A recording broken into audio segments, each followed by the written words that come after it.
जैसा चाहे वैसा रह ले वहां। तो हम लोग हैं कैदी जो कर्म के बंधन में बंधे हैं, और परमात्मा है जेलर, जब उसका मन होता है तो संसार में आ जाता है, जब उसका मन होता है तो संसार से चला जाता है।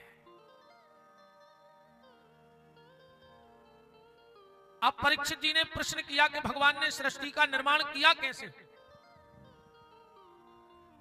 तो सुखदेव जी कह रहे हैं, राजन ध्यान से सुनना, एक दिव्य ज्योति से, एक दिव्य ज्योति से एक परम पुरुष प्रकट हुआ जिसका नाम था सदाशिव। ध्यान से सुनते जाना। एक दिव्य ज्योति से एक परम पुरुष प्रकट हुआ जिसका नाम हुआ सदाशिव। उस परम पुरुष ने अपने हृदय का किया मर्दन, तो एक शक्ति को प्रकट किया जिनका नाम पड़ गया शिवा। क्योंकि परमात्मा भी बगैर शक्ति के कुछ नहीं कर सकता, शक्ति जरूरी है। अच्छा, कभी आप लोगों ने सुना, आपने किसी से कहा हो कि चलो हम लोग कहीं तीर्थ करने चलें, तो उसने कभी ये कहा कि अब हम नहीं जाएंगे, हमारे शरीर में ब्रह्मा नहीं रहे। कभी ये कहा कि हम नहीं जाएंगे, हमारे शरीर में विष्णु नहीं रहे। अब हम तो नहीं चल पाएंगे, हमारे शरीर में शिव जी नहीं रहे। बूढ़ा आदमी एक ही बात कहता है, अब हम नहीं चल पाएंगे। क्यों? मेरे शरीर में अब शक्ति नहीं रही।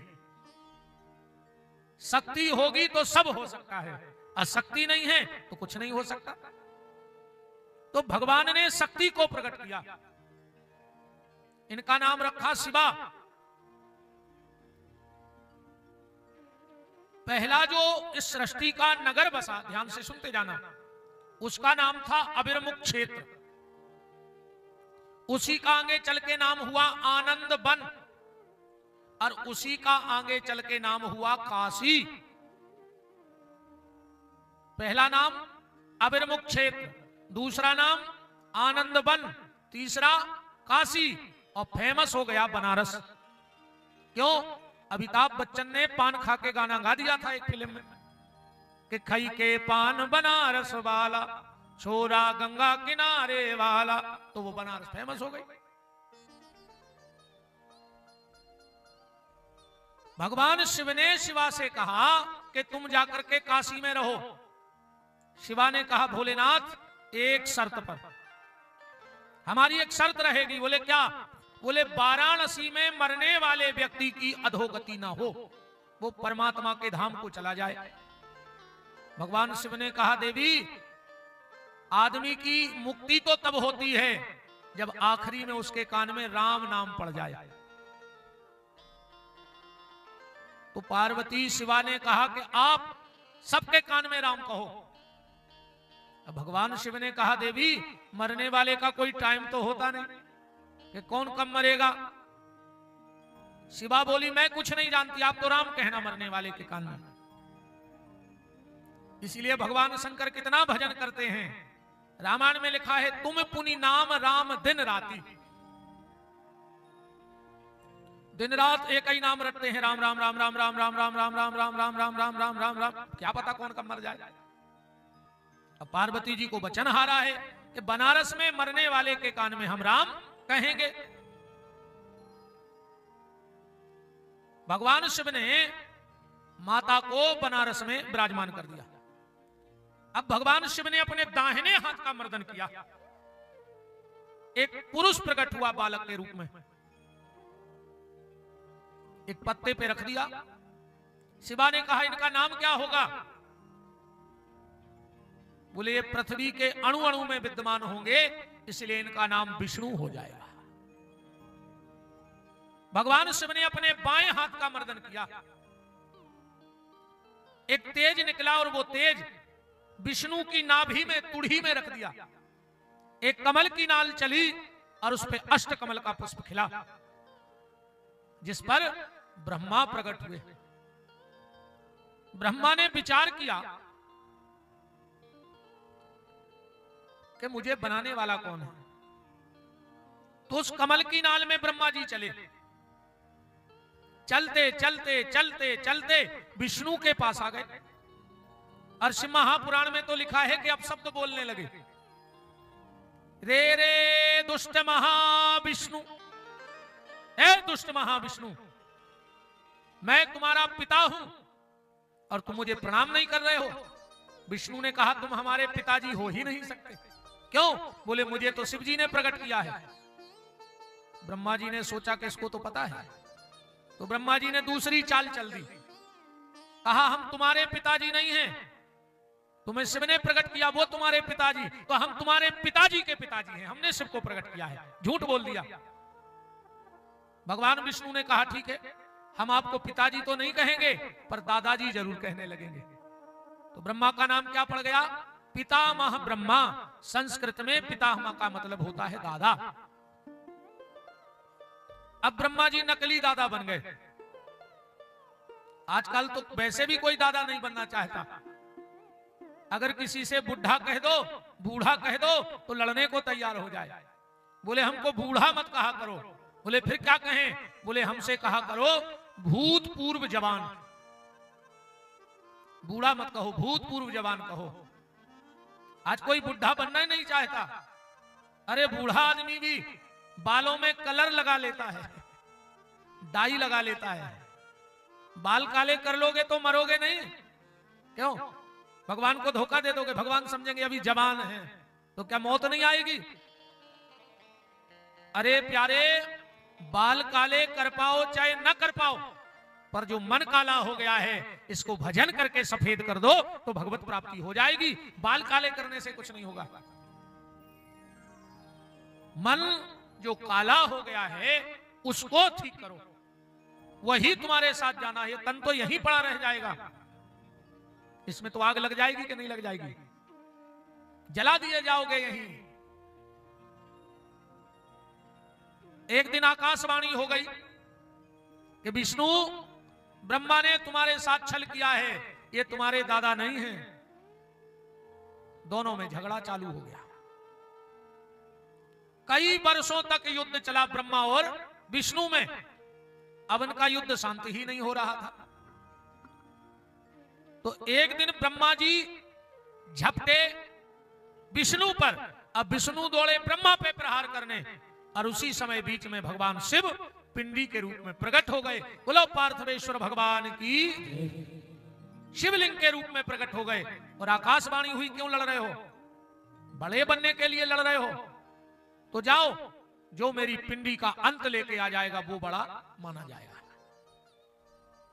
तो ब्रह्मा जी ने कहा भाई हम तो ऊपर की तरफ जाएंगे, क्योंकि मेरा वाहन है हंस, हम ऊपर कोड़ते जाएंगे।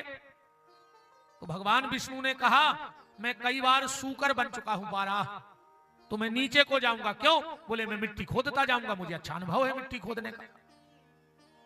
ब्रह्मा जी ऊपर चले गए और नारायण नीचे चले गए। कई वर्ष बीत गए। एक दिन नारायण ने विचार किया कैसे हम कहां तक मिट्टी खोदेंगे, अंत मिल नहीं रहा। तो भगवान शिव के पास लौट के आ गए और कहा कि तुम ब्रह्मा ही को बड़ा बना दो, हम छोटे ही अच्छे हैं, हमें नहीं बनना बड़ा।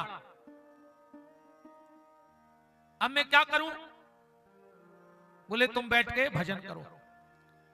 तो विष्णु बैठ गए भजन करने के लिए, और इतना भजन किया, इतना भजन किया, इतना भजन किया कि पूरे शरीर से रोम रोम से पानी की धार निकल पड़ी। सारी सृष्टि में जल ही जल हो गया। शिवा ने कहा इनका नाम क्या होगा? भगवान शिव ने कहा देवी, संस्कृत में नार कहते हैं जल को और यण कहते हैं रहने को। अब ये जल में रहेंगे तो इनका नाम नारायण हो जाएगा। आज से जल की उत्पत्ति कहां से है? भगवान नारायण के शरीर से। और इसीलिए शिव जी को जल इतना प्रिय है। आप जब घर में जल का लोटा भरते हो ना, तो भगवान शंकर मंदिर में नाचने लगते हैं। क्यों? क्योंकि तुम्हारी नजर में तो वो जल है, पर शिव जी इसलिए खुश हो जाते हैं कि नारायण मुझसे मिलने मेरे मंदिर में आ रहे हैं। कोई जल शिव पे चढ़ाता है तो उनको ऐसा लगता है जैसे उसने मुझे मेरे भगवान से मिला दिया। इसीलिए शिव जी को जल चढ़ाया जाता है। अब ब्रह्मा जी को भी अंत ना मिला। अब ब्रह्मा जी ने सोचा हम ऐसे तो हार मानने वाले हैं नहीं, तो ब्रह्मा जी ने अपनी माया से एक पुष्प प्रकट कर लिया जिसका नाम था केतकी, केवड़ा। भगवान शिव के पास आ गए और बोले मुझे अंत मिल गया। शिव जी ने कहा क्या प्रमाण है? बोले ये पुष्प आपकी पिंडी के ऊपर रखा था, हम उठा के लाए हैं। अब शिव जी तो सब जानने वाले हैं। तुरंत ब्रह्मा को श्राप दे दिया, जा ब्रह्मा मैं तुझे श्राप देता हूं, आज से किसी भी संसारी के घर में मूर्ति के रूप में तेरी पूजा नहीं होगी। बोलो कभी किसी के घर में ब्रह्मा जी की मूर्ति है? भले वो त्रिदेव हैं, ब्रह्मा विष्णु महेश त्रिदेव हैं, पर किसी के घर में ब्रह्मा की मूर्ति की पूजा नहीं होती। मैं तुझे श्राप देता हूं, किसी भी गृहस्थी के घर में मूर्ति के रूप में तुम्हारी पूजा नहीं की जाएगी। ब्रह्मा जी ने हाथ जोड़े, बोले दादा हमसे बहुत बड़ी गलती हो गई। शिव ने कहा देखो शंकर जी कैसे देवता हैं, क्षणे रुष्टा क्षणे तुष्टा रुष्टा त्वष्टा क्षणे क्षणे, एक क्षण में तो नाराज हो जाते हैं और एक क्षण में प्रसन्न हो जाते हैं। ऐसा कोई देवता ही नहीं जैसे भगवान शिव हैं। सब रह गए देव,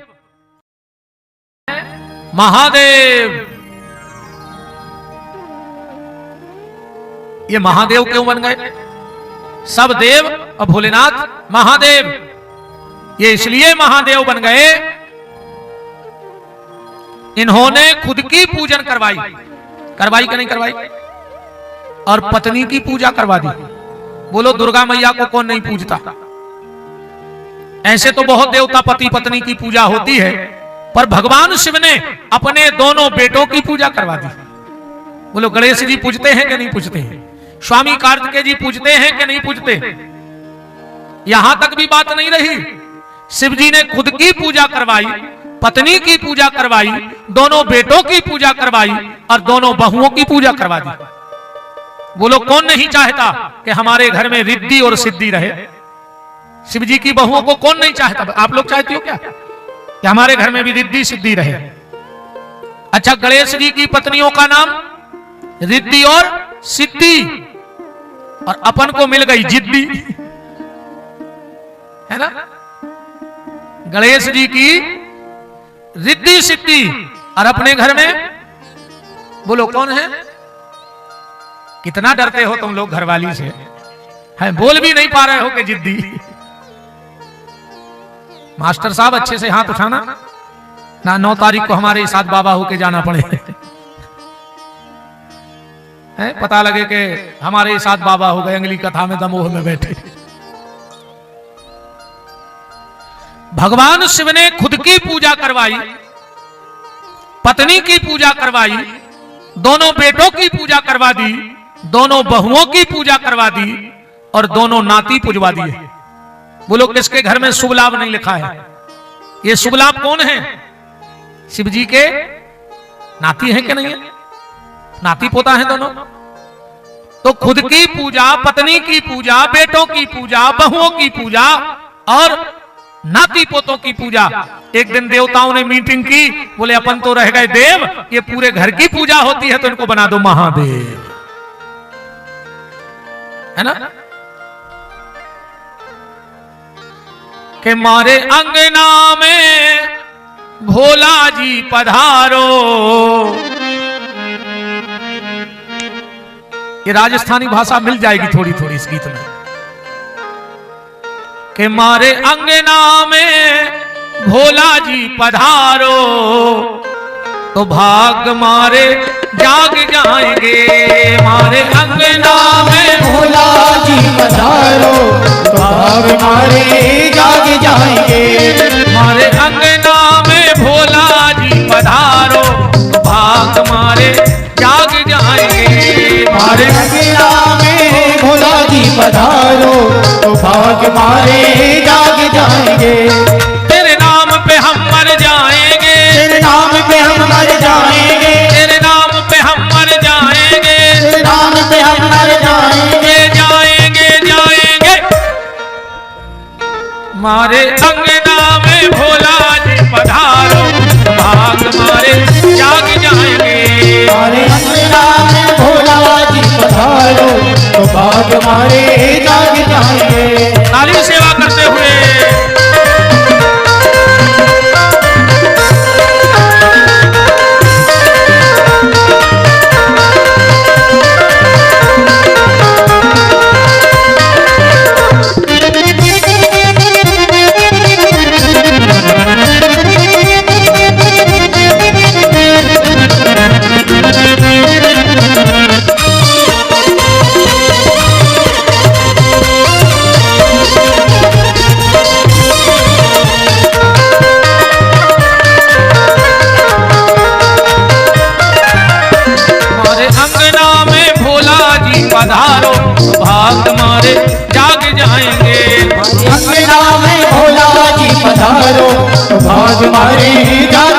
जाएंगे, तेरे नाम पे हम मर जाएंगे, तेरे नाम पे हम मर जाएंगे, तेरे नाम पे हम मर जाएंगे, तेरे नाम पे हम मर जाएंगे, जाएंगे जाएंगे। मारे अंगना में भोला जी पधारो, भाग मारे जाग जाएंगे। हमारे अंगना में भोला जी पधारो, तो भाग हमारे जाग जाएंगे।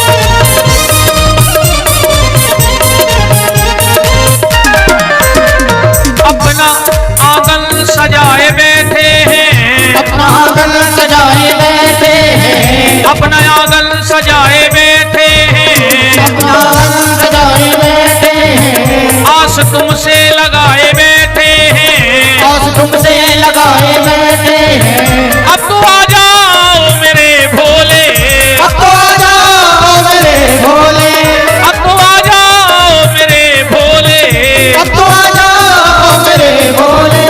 आस तुमसे लगाए बैठे हैं, आस तुमसे लगाए बैठे हैं। मारे अंगना में भोला जी पधारो, भाग मारे जाग जाएंगे। हमारे अंगना में भोला जी पधारो, तो भाग हमारे जाग जाएंगे।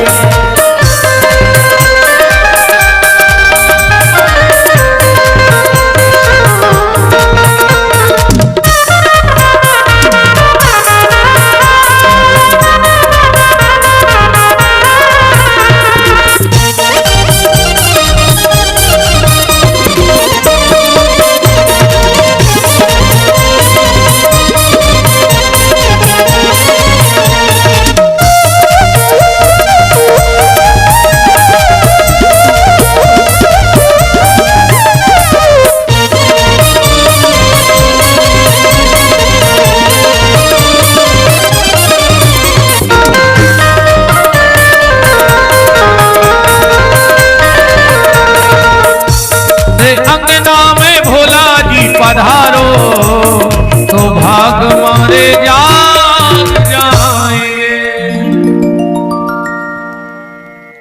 भगवान शिव ने ब्रह्मा को श्राप दे दिया, किसी भी गृहस्थी के घर में तुम्हारा पूजन नहीं होगा।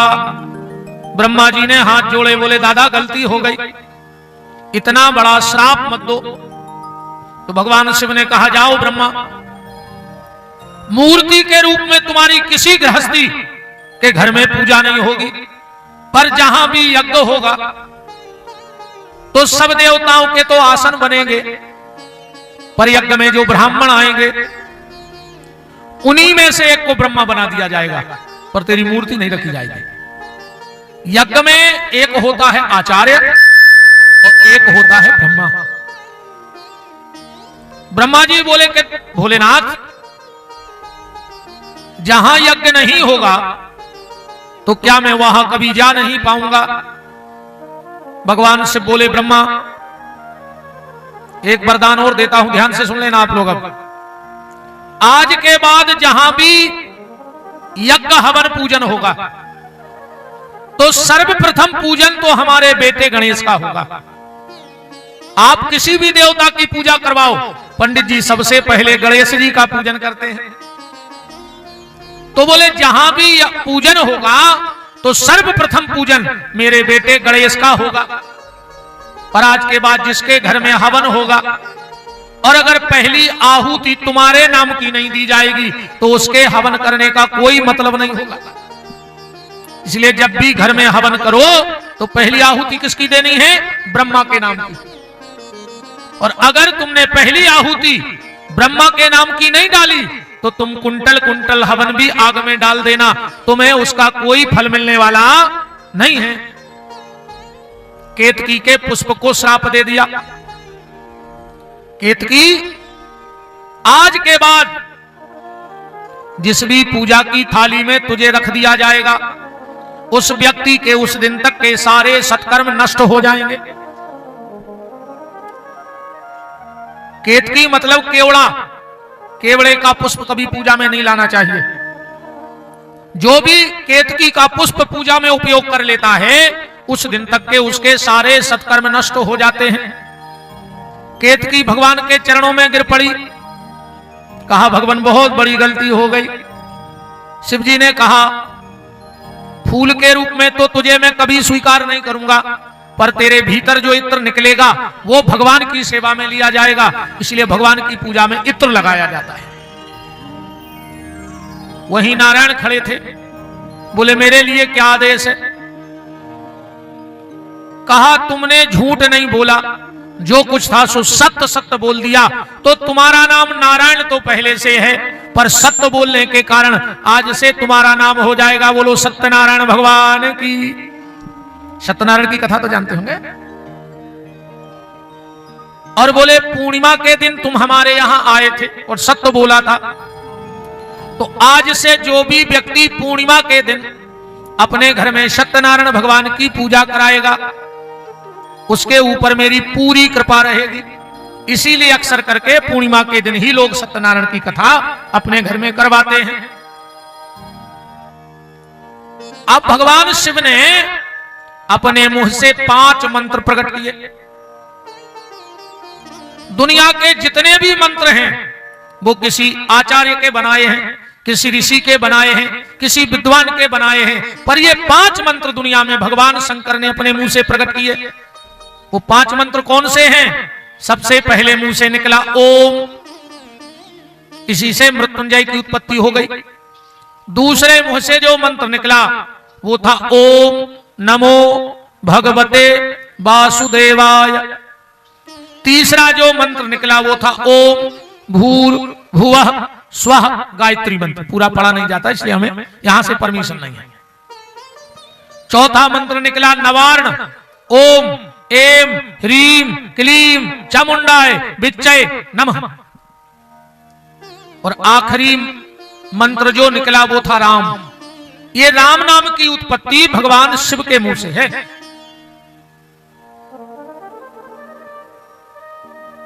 ब्रह्मा जी ने एक पेड़ प्रकट किया उस समय और एक वृक्ष प्रकट किया विष्णु ने।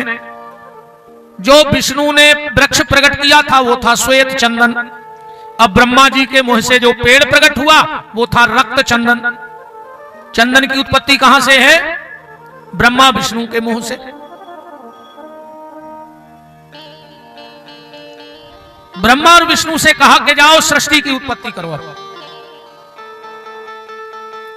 ब्रह्मा जी बोले प्रभु मैंने सुना है आपने शिवा माता को एक वरदान दिया है। बोले कौन सा? बोले बनारस में मरने वाले की अधोगति नहीं होगी, मुक्ति हो जाएगी। शिव जी ने कहा हां दिया है। तो बोले जो बनारस में मरेगा उसकी तो मुक्ति हो जाएगी, और जो राजस्थान और मध्य प्रदेश में मर जाएगा वो क्या नरक हो जाएगा? आपने तो खाली वाराणसी का वरदान दिया है कि जो वाराणसी की भूमि में जन्म मृत्यु को प्राप्त होगा वो भगवान के धाम जाएगा, तो राजस्थान में मरने वाला कहां जाएगा? भगवान शिव ने कहा जाओ ब्रह्मा, अब हम तुम्हें एक वरदान और देते हैं।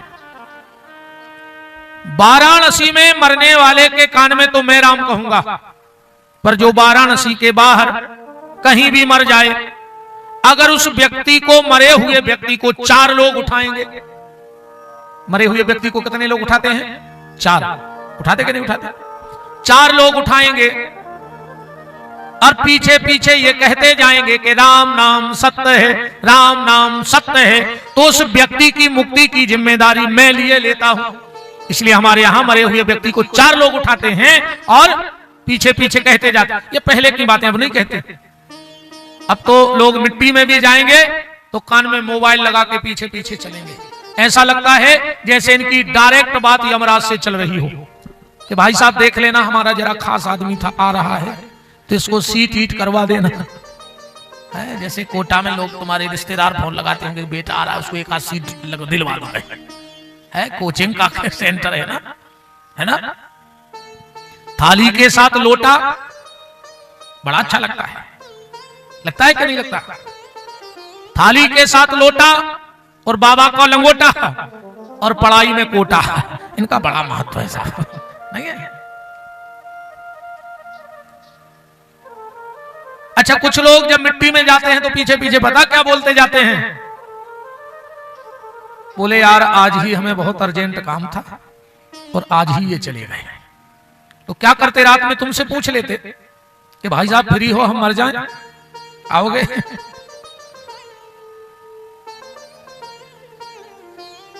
दो तीन चीजों का विशेष ख्याल रखना आप लोग।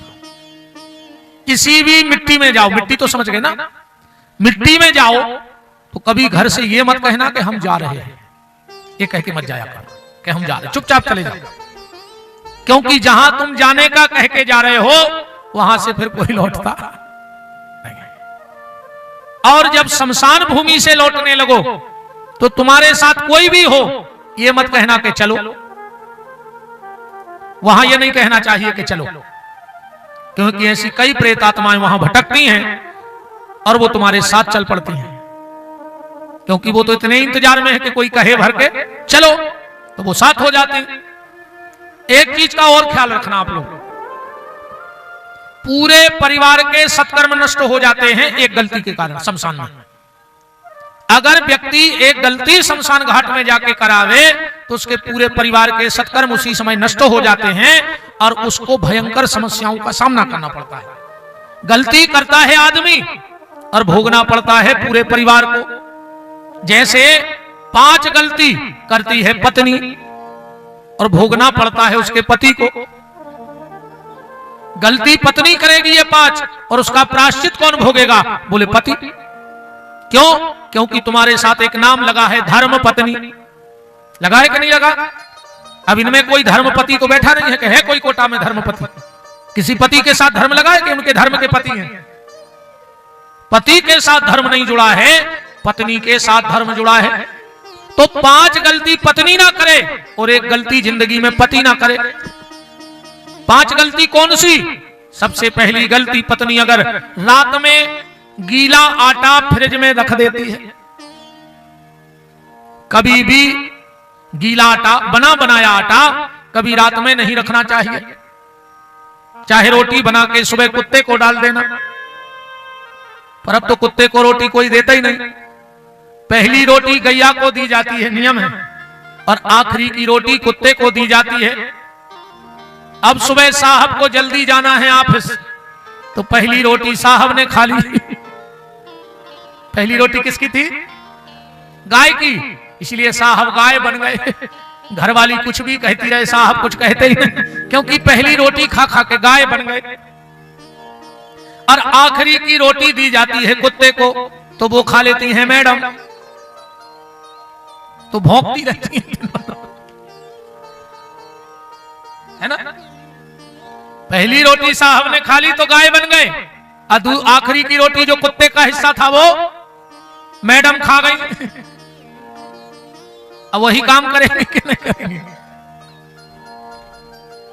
कभी भी गीला आटा, लगा लगाया आटा घर में नहीं रखना चाहिए, क्योंकि जैसे पिंड बनते हैं ऐसे लोग आटे को गोल करके फ्रिज में रख देते हैं, तो हमारे पितर बार बार लौट के आते हैं।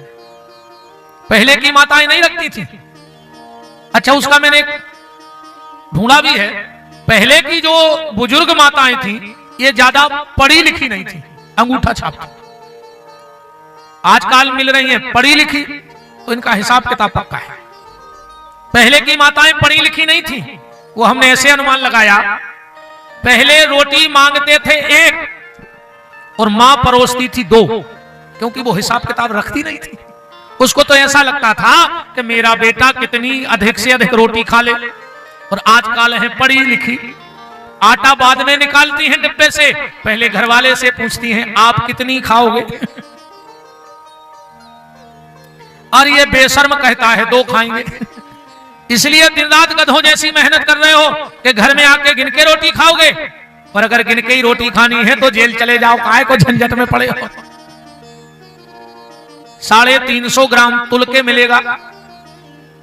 हाँ बिल्कुल फिक्स 350 ग्राम मिलता है तुल के, क्योंकि मैं खा के आया हूं, मैं जेल में भी रहा हूं। ऐसा कौन पंडित होगा जो अपने मुंह से कह दे कि मैं जेल गया हूं, मैं जेल में रह के आया हूं, और एक आध दिन नहीं 7 दिन रह के आया हूं, क्योंकि मैं सागर सेंट्रल जेल में भागवत कथा करने गया था भीतर। आप YouTube पे देखना, उसमें बोल देना सागर जेल कथा, तो पूरी कथा डली है। 7 दिन जेल में रहा, खूब चकाचक रोटी खाई, अब कैदियों के साथ बैठ के खाई। हमने जेलर साहब से कह दिया था कि हम इन लोगों के साथ ही खाएंगे। बोले गुरुजी कुछ कैदी बड़े खतरनाक हैं। हमने कहा हमसे बड़ा खतरनाक नहीं होगा, चिंता नहीं करो। तो चकाचक 7 दिन रहे तो पता है कि 350 ग्राम मिलता है। बहनों गिन के रोटी मत बनाया करो। एक महात्मा जी माला कर रहे थे, ध्यान से सुनना। तो एक मैया दूध बेच रही थी, तो लीटर होता ना दूध वाला, तो जो भी आता सो नाप नाप के दे रही थी। इतने में एक लड़का आ गया, उसने कहा हमें भी दूध दो, तो उसने लीटर अलग करके बर्तन से ही डाल दिया। महात्मा को बड़ा अजीब लगा कि सबको नाप नाप के दे रही थी और इसको बिना नाप के दे दिया। तो महात्मा पहुंचे, बोले बेटा सबको नाप के दिया, इसको बिना नापे क्यों दिया? बोले हम इसे प्रेम करते हैं तो इसको नापने की जरूरत ही नहीं है, जितना चाहे उतना ले जाओ। महात्मा के हाथ से तुरंत माला छूट गई कि जब ये संसारी लड़की संसार के लड़के से प्यार करे और वहां नाप तोल ना हो, तो मैं भी तो परमात्मा से प्यार करता हूं, तो वहां नाप तोल की क्या जरूरत है? वहां भी अखंड भोजन चल रहे। तो नाप के रोटी मत बनाया करो, पतिदेव है तुम्हारे। अच्छा एक बात बताओ, जैसे पतिदेव ने कह दिया कि हम 4 खाएंगे, तो तुमने 4 कटोरी आटा निकाल लिया। अब अगर पतिदेव को खाते खाते और भूख लग जाए तो क्या करोगी? गरम तवा रख दोगी मुंह में कि गैस का बर्नर दे दोगी कि अब ये खा लो, ये और ज्यादा गर्म है?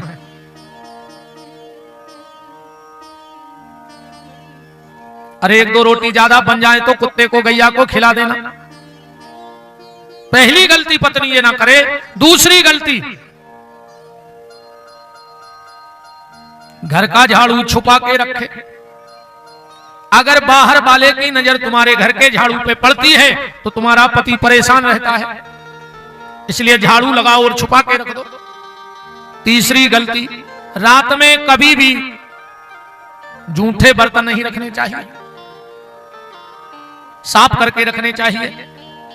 और एक बात और सुन लो, भगवान ने तुम्हें कितना भी पैसा दिया हो, तुम कितने भी पैसे वाले हो, तुम्हारे घर में 4-4 नौकर लगे हो, तुम्हारे घर में बर्तन मांजने वाले आते हो, पर ठाकुर जी की पूजा के बर्तन तुम हाथ से धोया करो। ठाकुर जी के लिए 2 रोटी, भले तुम्हारे घर में कोई भोजन बनाने वाली आती हो, पर तुम भगवान से ज्यादा बड़े नहीं हो गए, वरना आखिरी में 4 से 10 साल पड़े रहोगे बिस्तर पर। चौथी गलती, पत्नी को पति से पहले उठ जाना चाहिए, बिस्तर छोड़ देना चाहिए। उसका पति बड़ा भाग्यवान होता है। अब आजकल तो ऐसा हो गया, पति देव खुद ही उठ के चाय बनाने लगते हैं मैडम को। बनाते हो? हंस रहे हो, मैंने बनाते हो? बनाते हो सब? क्या बात है, नहीं जरूरी है।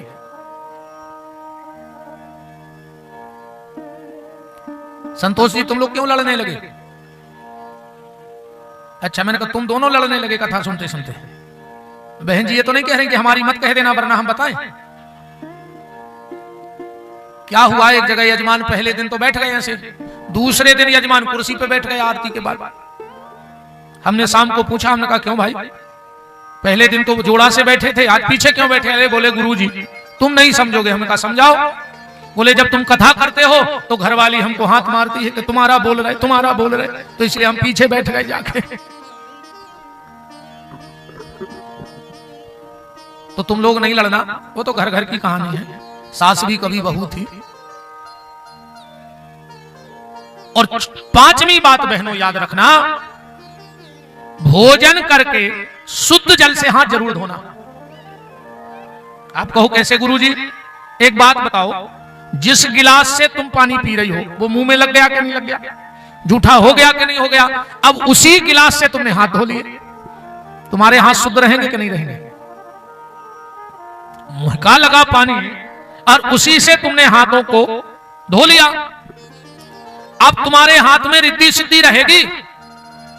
इसलिए भोजन करने के बाद जिस गिलास से पानी पिया है उससे हाथ मत धो, अलग से हाथ धो, तब तुम्हारे हाथों में रिद्धि सिद्धि रहेगी।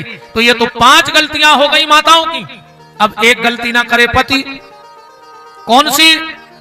जब आप किसी की मिट्टी में शमशान घाट जाओ, आपको तुलसी की लकड़ी दी जाती है चिता में डालने के लिए। कभी भी कमर के नीचे मुर्दे के तुलसी मत डालना। अगर तुमने मुर्दे के कमर के नीचे तुलसी फेंक दी तो तुम्हारे सारे सत्कर्म नष्ट हो जाएंगे, तुम्हारे परिवार के, और तुम्हें भयंकर कष्ट भोगने पड़ेंगे। क्योंकि कभी भी तुलसी कमर के नीचे नहीं जाती है। ये सबसे बड़ा अपराध है। जब भी लकड़ी दो, जो छोटी सी तुम्हें बांट दी जाती है, वो सिर की तरफ डाला करो। और ये बात जहां अपने दोस्त यारों में बैठो वहां भी इस बात को बताओ कि मैंने एक नई बात सुनी है, इसका प्रचार करो। क्योंकि ज्यादातर लोग पांव के यहां लकड़ी डालते हैं। डालते हैं कि नहीं डालते? पांव के यहां लकड़ी नहीं डालनी चाहिए, क्योंकि वो तुलसी है, भगवती वृंदा है। तुलसी तो सिर पे ही शोभा देती है, गले में शोभा देती है, पर कमर के नीचे कभी तुलसी नहीं जानी चाहिए। अच्छा, एक बात और बताओ, तुम्हारे यहां ऐसा नियम होगा लगभग मुझे, क्योंकि जो परंपराएं सनातन की हैं वो तो हर जगह है। जब घर से हम मिट्टी उठाते हैं, बताना तुम लोग होता है कि नहीं, और शमशान घाट पहुंचते हैं तो बीच में एक जगह मिट्टी को जमीन पे रख दिया जाता है। रखा जाता है कि नहीं रखा जाता? घर से शमशान के बीच में एक जगह मिट्टी को उतार दिया जाता है नीचे। क्यों उतारा जाता है? कभी विचार किया इस बात पर कि घर से मुर्दा उठाया और उसे एक जगह जमीन में क्यों उतारा, फिर उठा के ले जाते हैं? और यह हर जगह की परंपरा है, तो कोटा में भी होगा ऐसा। इन चीजों का ज्ञान रखो, वरना धीरे धीरे ये परंपराएं खत्म हो जाएंगी। अब हम लोग इसमें अपनी बात बना लेते हैं कि हमारे बुजुर्ग करते रहे तो हम भी करते रहे, है ना? बोले ऐसा क्यों होता? बोले होता रहा। अब होता रहा है तो क्यों? कहीं ना कहीं उसके पीछे कारण होगा। हमने कभी जानने की कोशिश नहीं की, तो धीरे धीरे हमारी परंपराएं सब खत्म होती जा रही है। आगे आने वाली जनरेशन इन सबको मात्र एक ढकोसला, एक दिखावा कहेंगे, क्योंकि उनको मूल तत्व का पता नहीं होगा, सार का पता नहीं होगा। मुर्दे को इसलिए उतारा जाता है, ध्यान से सुन लेना। पूज्यपाद गोस्वामी तुलसीदास जी के समय से, जब तुलसीदास जी का जन्म हुआ, माता पिताजी दोनों समाप्त हो गए, आपको पता है। एक चुनिया नाम की दासी ने उन्हें पाला, वो भी मर गई। गांव के लोगों ने कहा बड़ा अभागा लड़का है ये, तो जन्म लिया मां को खा गया, पिता को खा गया, चुनिया नाम की दासी ने पाला, उसे भी खा गया। तो गांव के लोगों ने कहा बाहर हो जाओ, गांव के बाहर रहो। तो तुलसीदास जी गांव के बाहर झोपड़ा बना के रहने लगे। उस समय गांव में एक शादी हुई और कुछ ही दिन हुए थे शादी को और वो लड़का मर गया। तो उसको सब लोग जलाने के लिए ले जा रहे थे। पहले हमारे यहां सती प्रथा थी, राजा राममोहन राय ने इस प्रथा को बंद कराया। तो मिट्टी को लेके गांव के लोग जा रहे थे और वो महिला तैयार होकर के पीछे पीछे सती होने जा रही थी। अब जिसका जवान लड़का मरेगा तो रोना धोना तो होगा, चीखना चिल्लाना तो होगा। तो सब रोते जा रहे थे और वो महिला भी पीछे पीछे तैयार होकर सती होने जा रही थी पति के साथ। तुलसीदास जी का झोपड़ा रास्ते में था, तो वो निकल के बाहर आ गए। उस महिला ने सोचा कि ब्राह्मण हैं, अब हम तो सती होने जा ही रहे हैं, तो प्रणाम कर ले। तो जैसे ही तुलसीदास जी को प्रणाम किया, तुलसीदास जी बोले अखंड सौभाग्यवती भव। गांव के लोगों ने कहा तुलसी तुम वास्तव में पागल हो, बोलो उसका पति मर गया, लोग जलाने ले जा रहे हैं और तुम कह रहे हो अखंड सौभाग्यवती भव। तुलसीदास जी बोले भैया मुंह से निकल गया रे। बोले क्यों निकला? बोले राम जी की इच्छा से निकल गया। तो लोगों ने कहा तुम झूठे और तुम्हारे राम झूठे। तुलसीदास जी ने कहा नहीं, मुझे झूठा कह लो, मुझे पाखंडी कहो, ढोंगी कहो, दिखावटी कहो, पर मेरे राम को झूठा मत कहो। लोगों ने कहा तुम झूठे और तुम्हारे राम झूठे। तुलसी जी ने कहा तो उतार दो मुर्दा, आज फैसला होगा कि राम झूठे हैं कि सच्चे हैं। तो मुर्दा जमीन में रख दिया। बोले गोल बना के बैठ जाओ, राम राम कहो। सबने कहा सुनो तुलसी, अगर मुर्दा जिंदा नहीं हुआ तो तुम्हें इसके साथ ही जला देंगे आज। तुलसीदास जी ने कहा बैठ जाओ।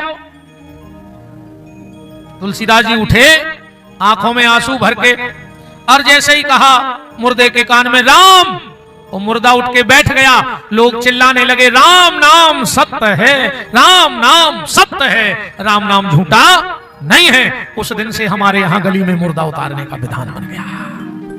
बोलो वृंदावन बिहारी लाल की। आ गया समझ में? हर चीज के पीछे परंपरा है। अच्छा, ये माताएं बैठी हैं, मंगलसूत्र पहनती हो ना, कोई बता सकता है पहली बार इसको किसने पहना था? पता हो तो हाथ उठाओ। इसमें काला मोती और स्वर्ण का मोती ही क्यों डलता है? काली चीज तो अच्छी नहीं मानी जाती, पर ब्याह इसके बिना होता नहीं। आप लोग समझ रहे होंगे ये मंगलसूत्र, हाँ ये मेरा मंगलसूत्र है। तुम लोगों ने अपने पति के नाम का पहना है, मैंने अपने परमपिता पति परमात्मा के नाम का मंगलसूत्र पहना है। तुमने उसके नाम की मांग भरी है छोटी सी, हमने इतनी चौड़ी भर दी है। हम भी ब्याहता है, हम भी सुहागन हैं। हाँ, हमारे पति देव सामने बैठे हैं ठाकुर जी, हमने इनसे विवाह कर लिया है। और जितने साधु हैं सब ब्याह तो कर चुके हैं, तब तो इतना चौड़ा मंगलसूत्र पहनते हैं उसके नाम का।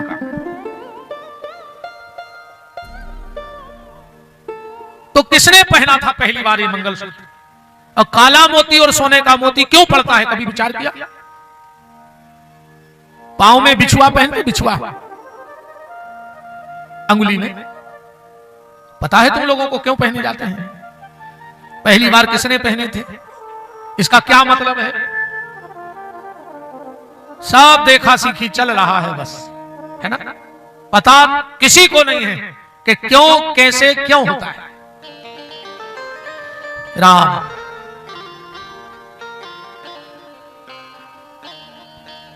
तो कथा में आओ। आपको भगवान शंकर ने कहा आज के बाद जो मरे हुए व्यक्ति को 4 लोग उठाएंगे और पीछे पीछे राम नाम सत्य कहते हुए जाएंगे, उसको भगवान के धाम भेजने की जिम्मेदारी हमारी है। गौरा मैया ने कहा, शिवा ने कहा भोलेनाथ फिर मेरे घर में और दुनिया में अंतर क्या रह गया? कोई ऐसा नियम बना दो जो सिर्फ बनारस में हो और देश के किसी कोने में ना हो। भगवान शिव ने कहा देवी जाओ, एक नियम बनाए देते हैं, वो सिर्फ वाराणसी में होगा और दुनिया में कहीं नहीं होगा। एक काम ऐसा है जो सिर्फ बनारस में होता है, सनातन धर्म में, और दुनिया के किसी कोने में नहीं होता। कौन सा काम?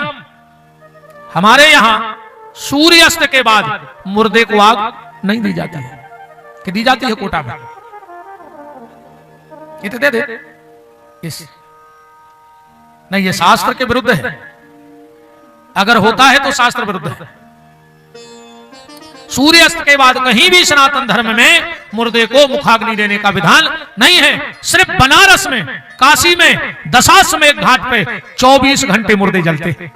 कभी आप जाना वाराणसी, दशाश्वमेध घाट पे देखना, वहां दिन रात मुर्दे जलते हैं। वहां तो ऐसा है कि वो पहले से 10-5 चिताएं बना के रख लेते हैं, उनको पता है कि कोई ना कोई आ जाएगा। हाँ, लाइन लगी रहती है। अब कहा सृष्टि का निर्माण करो, तो ब्रह्मा जी सृष्टि के निर्माण में लग रहे हैं कि जगत की जो ठोकर खाई न होती, जगत की जो ठोकर खाई न होती, जगत की जो ठोकर खाई न होती, तो सच है प्रभु की याद ताई न होती, तो सच है प्रभु की याद आई न होती।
विविध रंग न्यारे। न दिखते जगती के विविध रंग न्यारे, न लगते कभी प्रभु प्राणों से प्यारे। न लगते कभी प्रभु प्राणों से प्यारे। दिल की लगी जो मिटाई न होती, दिल की लगी जो मिटाई न होती, तो प्रभु की याद आई न होती। तो सच है प्रभु की याद आई न होती।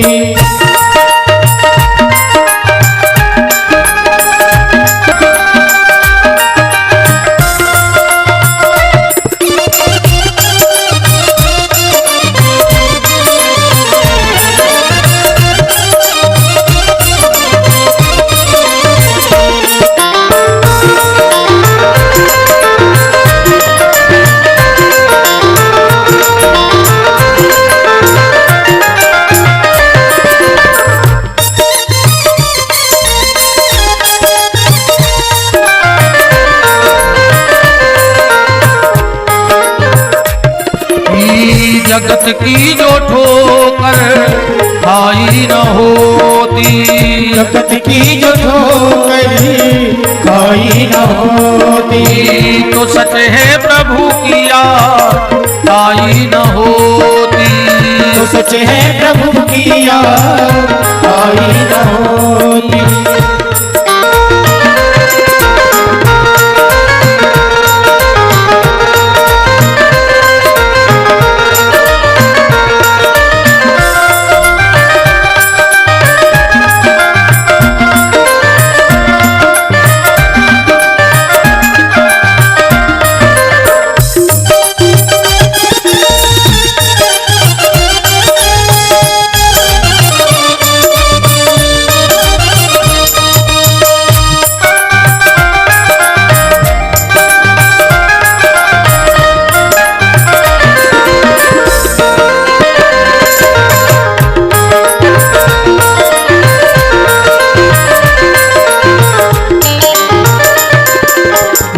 सच है प्रभु की याद आई।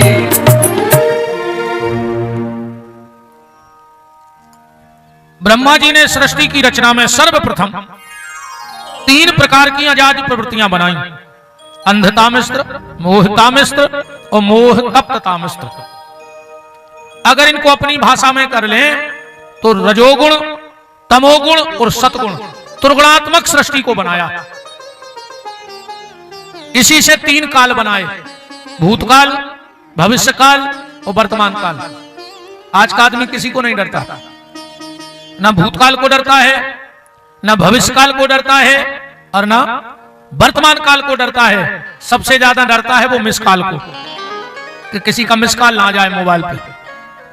भगवान ने कहा तुमने 4था काल बना दिया, तो भगवान ने 5वां काल बना दिया जिसका नाम था कोरोना काल, है ना। भगवान ने कोरोना काल बना लिया। दूसरी रचना में ब्रह्मा जी ने शनक, सनंदन, सनातन और सनत कुमार को बनाया। तीसरी रचना में मन से रुद्र को प्रकट किया, जिनको 11 नाम और 11 पत्नियां दी और कहा कि जाओ सृष्टि बनाओ। जब ये सृष्टि बना के लौटे तो क्या बनाया, भागवत जी में आया है कि भूत प्रेत बेताल गण और पिशाच कराल और डाकनी साकनी योगनी प्रगति शिव वही काल। ब्रह्मा जी ने कहा मैंने घर बनाने को कहा था, तुमने शमशान घाट बना दिया, अब इन सबको तुम ले जाओ। शिव जी ने कहा चलो हम रखेंगे अपने पास। चौथी रचना में ब्रह्मा जी ने हृदय से धर्म, पीठ से अधर्म, एक कन्या को जन्म दिया। ध्यान से सुना।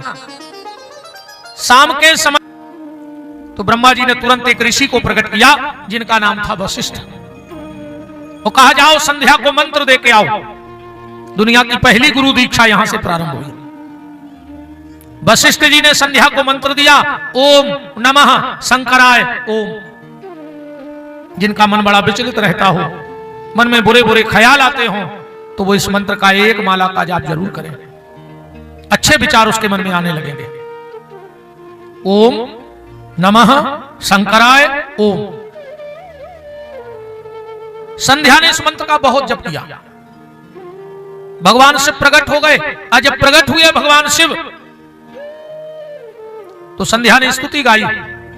संध्या के मुंह से पहली बार जो स्तुति निकली वो ये वाली स्तुति थी, नमामि समीशान निर्वाण रूपम विभुम व्यापकम ब्रह्म वेद स्वरूपम निजम निर्गुणम निर्विकल्पम निरीहम चिदाकाशमाकाश वासम भजेहम। इस मंत्र से संध्या ने भगवान शिव की स्तुति गाई। शिव जी ने कहा, बेटी संध्या वरदान मांगो। संध्या ने 3 वरदान मांगे शिव जी से। पहला वरदान, बड़ी मर्यादा में हमारी बात समझ लेना। पहले स्त्री को जन्म से यह ज्ञान होता था कि पुरुष क्या होता है, और पुरुष को यह ज्ञान होता था जन्म से कि स्त्री क्या होती है। संध्या बोली, भोलेनाथ मेरे पिताजी मुझ पे भली मोहित हो गए थे, पर अगर मैं दुनियादारी न जानती तो मुझे लज्जा न लगती, पर मैं भी सब जानती थी इसलिए मुझे लज्जा लगी। तो पहला वरदान ये दे दो कि 7 साल की उम्र तक न स्त्री को यह ज्ञान रहे कि पुरुष क्या होता है, और न पुरुष को यह ज्ञान रहे कि स्त्री क्या होती है। भगवान शिव ने कहा, तथास्तु, ऐसा ही होगा। दूसरा वरदान मांगा, भोलेनाथ कभी भी सहगोत्री का ब्याह ना होवे, इसलिए हम लोग गोत्र बचा करके ब्याह करते हैं। एक गोत्र वाले का ब्याह नहीं होता। ये संध्या ने शिव जी से वरदान मांगा था। और तीसरा वरदान मांगा कि भोलेनाथ अब हम इस शरीर को रखना नहीं चाहते, क्योंकि जब जब ये शरीर रहेगा तो मुझे लगेगा कि इस पे पिता मोहित हुए तो मुझे लज्जा लगेगी अपने शरीर से, इसलिए मैं शरीर को नष्ट करना चाहती हूं। शिव ने कहा, देवी बेटी अगर तू प्रकट हुई होती तो मर जाती, तेरा जन्म हुआ होता तो मर जाती, तू तो प्रकट हुई है, मर नहीं सकती। हां, तेरे शरीर की शुद्धि हो सकती है। बोले कैसे? बोले यहां से कुछ दूर मेधातिथि नाम के महात्मा जंगल में यज्ञ कर रहे हैं, और वो पूर्णाहुति का मंत्र भूल गए हैं।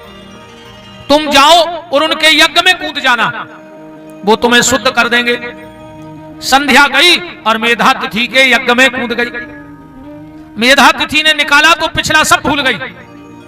उसी समय निकले सूर्य, और सूर्य ने जब संध्या को देखा तो बहुत खूबसूरत थी संध्या, मोहित हो गए सूर्य। और मेधातिथि के पास आकर बोले कि मेधातिथि तुम्हारी ये संध्या नाम की कन्या हमें चाहिए, हम ब्याह करेंगे। मेधातिथि ने भी विचार किया कि इससे अच्छा दामाद कहां मिलेगा। आजकल तो सब लोग दामाद ही को ढूंढ रहे कि अच्छा दामाद मिल जाए, कि मैयाए सो दामाद मिले कैसो बोई उपासो रहे।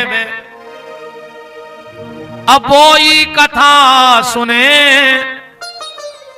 जब बिटिया घूम के आवे सो रोटी बनी मिले। ऐसे ही दामाद चाहिए ना सबको। मेधातिथि ने संध्या नाम की कन्या का विवाह सूर्य से कर दिया। इनके यहां 3 संतानें हुई, संध्या के और सूर्य के। बड़े बेटे का नाम था वैवस्वत मनु, एक बेटे का नाम था यमराज, और एक हुई बिटिया जिसका नाम पड़ा यमुना, जो श्री कृष्ण की पत्नी बनी। ये सूर्य की पुत्री है यमुना। अब सूर्य अपनी पत्नी से बहुत प्रेम करे, पत्नी परेशान हो गई। भाई पति प्रेम करे पर इतना भी ना करे कि पत्नी परेशान हो जाए। एक पत्नी ने अपने पति से पूछा, सुनते हो जी? बोले हाँ। बोले अगर मैं मर गई तो? पति बोला चुप रहो, फालतू बातें मत किया करो। पत्नी ने कहा हमें कितना चाहते हैं, हमारे मरने की भी नहीं सुनना चाहते। पत्नी बोली मान के चलो मुझे कुछ हो गया। पति ने कहा मुंह तोड़ देंगे फालतू बात की तो। मुझे कितना चाहते हैं। बताओ तो, जैसे मैं मर गई तो? पति ने कहा तुम मानोगी नहीं, मुझे ये फालतू बातें नहीं सुननी। मुझे कितना चाहते, मेरे मरने की तक नहीं सुनना चाहते। पत्नी ने कहा फिर भी मान के चलो मैं मर गई तो? पति बोला मैं पागल हो जाऊंगा। पत्नी ने कहा इतना प्यार, मैं मर गई तो आप पागल हो जाओगे? पति बोला हाँ। पत्नी बोली मतलब तुम दूसरी शादी नहीं करोगे? अब पति बोला पागल है, पागलों का क्या भरोसा, कर भी सकते हैं। पत्नियां भी बड़ी होशियार होती हैं। एक पत्नी अपनी फोटो बनवा रही थी दीवार पे पेंटर से, तो पति वहीं चाय पी रहा था। पत्नी ने पेंटर से कहा इसमें 9 लाख का हार बना दो। पति बोला तुम्हारे पास तो है नहीं, फिर काहे बनवा रही हो? पत्नी बोली अगर मैं मर गई, वो जो दूसरी आएगी वो आपसे जरूर पूछेगी कि वो 9 लाख का हार कहां, तो तुम सुखी नहीं रह पाओगे।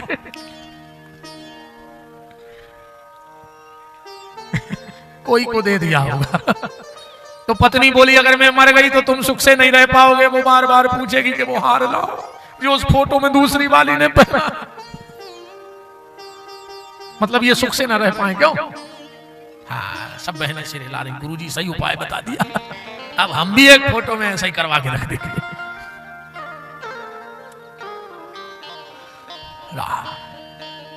संध्या बड़ी परेशान।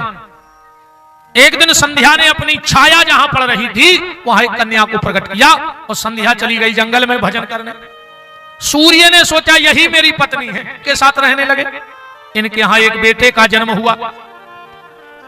सूर्य से और उस छाया से एक पुत्र का जन्म हुआ जिसका नाम पड़ा शनिदेव। एक दिन आए नारद जी, ढूंढने गए तो मिली नहीं, तो नारद जी के पास लौट के आ गए। बोले तुम कह रहे थे जंगल में, वो तो मिली नहीं। नारद जी बोले कि उसको पता लग गया था कि तुम ढूंढ रहे हो, तो वो घोड़ी बन गई तुम्हारे डर से और भजन कर रही है घोड़ी बन के। सूर्य नारायण घोड़ा बन के गए। ध्यान से सुनना, अच्छी कथा बता रहा हूं। कथाएं तो तुम लोग सुनते हो, कुछ ऐसा सुनो जो तुम्हें नया मिले। सूर्य नारायण घोड़ा बन गए और 12 साल तक संध्या के साथ घोड़ा बन के रहे। इनके यहां 7 पुत्रों का जन्म हुआ जिनका नाम पड़ा अश्विनी कुमार। क्या नाम पड़ा? अश्विनी कुमार, जो देवताओं के वैद्य बने, डॉक्टर बने। एक दिन संध्या अपने रूप में आ गई और सूर्य अपने रूप में आ गए। संध्या ने कहा मैं कितनी धन्य हूं, मुझे ऐसा पति मिला कि मैं घोड़ी बनी तो तू घोड़ा बन गया। तो मैं एक वरदान देती हूं। बोले क्या? आज के बाद जब भी पहली बार पति अपनी पत्नी को लेने जाएगा और अगर घोड़े पर बैठकर जाएगा तो उन पति पत्नी में बहुत प्रेम रहेगा। इसलिए दूल्हा पहली बार ससुराल काहे पे जाता है? घोड़े पे जाता है कि नहीं जाता? घोड़े पे बैठ के टीका नहीं होता, तिलक तो घोड़े ही पे होता है। अब आजकल तो कार में होने लगो तो तुरंत सब बेकार हो जाता है, पर जो शास्त्र मत है वो जब दूल्हा दरवाजे पहुंचे तो घोड़े पर तिलक होना चाहिए। आजकल तो कार में जाते हैं तो बेकार कर देते हैं, सब सीताराम हो गई आजकल। तो शादी आप तो पहले जैसी है ही नहीं। पहले जब शादी होती थी ना और हरे मंडप में पिता अपनी बेटी के हाथ पीले करता था, हल्दी लगाता था, तो बेटी रोती थी, मां रोती थी, पिता रोता था, मंडप में बैठने वाले सबको आंसू आ जाते थे। अब आजकल नहीं रोते। अगर बेटी चाहे कि थोड़ा सा रो दे तो पीछे से मां हाथ लगाती है, रो मत, फोटो बिगड़ जाएगी। 5000 दिए हैं पार्लर वाले को। अब तो रोने ही नहीं देते, ये पार्लर की जय हो जाए, है ना। पहले जब विदाई होती थी बेटी इतना रोती थी, फिर जाके डोले में बैठ जाती थी। आजकल नहीं रोती। माँ ने आरती उतारी और सोचा रोएगी, और माँ आगे बढ़ी के गले से लगे। बेटी ने कहा मम्मी जा रही हूं, पहुंच के फोन करूंगी। और वो गाड़ी में बैठ के चली गई। अब तुम मरती रहो। अब तो साहब देख तेरे संसार की हालत क्या हो गई। भगवान कितना बदल गया है, सब बदल गया। ऐसे ब्रह्मा जी ने संध्या को प्रकट किया। 5वीं रचना में ब्रह्मा जी ने अपने शरीर से आधे से स्त्री आधे से पुरुष बनाया, जिनका नाम हुआ मनु और शत्रुपा। देखो हम कुछ भी बने पर उसके पहले मनुष्य बन जाए। आप कथावाचक बन जाओ, आप अच्छे लीडर बन जाओ, बिजनेसमैन बन जाओ, डॉक्टर बन जाओ, इंजीनियर बन जाओ, प्रोफेसर बन जाओ, पर इसके बनने के पहले आप अच्छे इंसान बन जाओ। अगर अच्छे इंसान बन गए तो सारे पद आपको शोभा देंगे, और अगर आप इंसान नहीं बन पाए तो वो पद का आप दुरुपयोग करोगे। क्योंकि हम मनु की संतान हैं, हम ब्राह्मण, क्षत्रिय, वैश्य, कनिष्ठ बाद में हैं, पहले हम इंसान हैं। हमारा एक ही धर्म होना चाहिए और वो है मानवता। हमारा एक ही ईमान है, भलाई। हमें एक ही चीज से परहेज करना है, किसी का दिल ना दुख जाए हमारे कारण। अगर कुछ इकट्ठा करना हो तो एक ही चीज इकट्ठी करना, और वो है दूसरों का प्रेम। अगर कुछ घर से फेंकना है तो एक ही चीज फेंकना, किसी से जलना मत।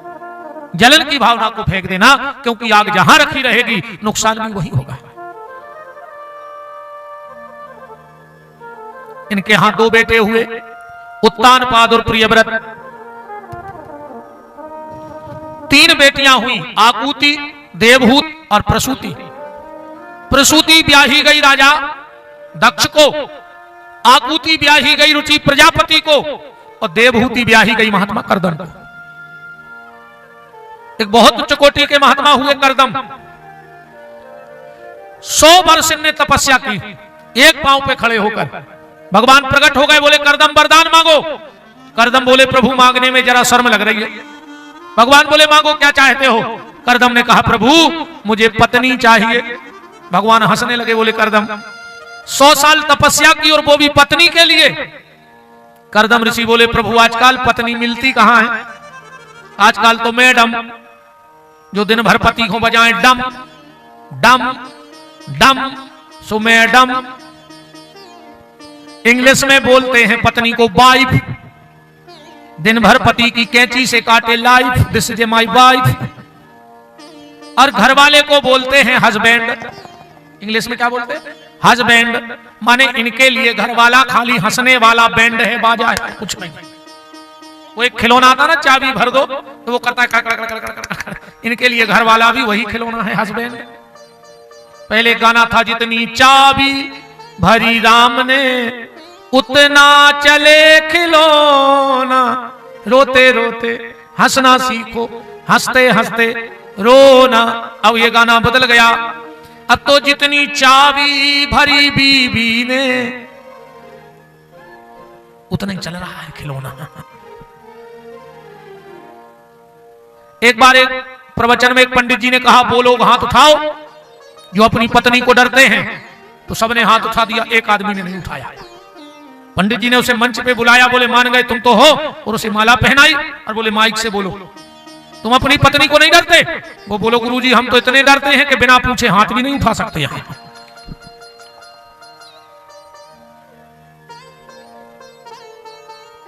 है ना? पत्नी का मतलब होता है जो पति को पतन से बचाकर परमात्मा से जोड़ दे, वो पत्नी है। या फिर जो दोनों कुल की पत बचा देवे, पिता के कुल की और पति के कुल की, जो दोनों कुल की निभा देवे वो पत्नी है। भगवान बोले कर्दम हम तुम्हारे मन की बात जानते थे, इसलिए हम तुम्हारी शादी पक्की करके आ गए। बोले कहां? बोले महाराज मनु की बेटी देवहूति से। कर्दम ऋषि बोले अब हमें शादी नहीं करनी। भगवान बोले ऐसा मत करो, हम वचन दे के आए। कर्दम ऋषि बोले हमें नहीं करनी। अरे भगवान बोले हम तुम्हारे मन की जान गए तो हमने पक्की कर दी बात। मनु बोले मेरा मन है पलट गया, मैं क्या करूं? कर्दम ऋषि बोले। अब देखो कर्दम ने क्या चाल चली भगवान से। भगवान बोले कर्दम विवाह कर लो, मेरी बात लगी है वहां। कर्दम ऋषि बोले एक शर्त पे। भगवान बोले क्या? बोले तुम हमारे बेटे बन के आओगे। भगवान बोले ये नहीं हो सकता। कर्दम बोले तो शादी भी नहीं हो सकती, जाओ। आखिरी में भगवान ने कहा ठीक है मेरे बाप, मैं तुम्हारा बेटा बन के आऊंगा। भगवान बोले कर्दम तुम्हें कहीं जाने की जरूरत नहीं है। परसों के दिन महाराज मनु शत्रुपा अपनी बेटी को लेके यहीं आएंगे।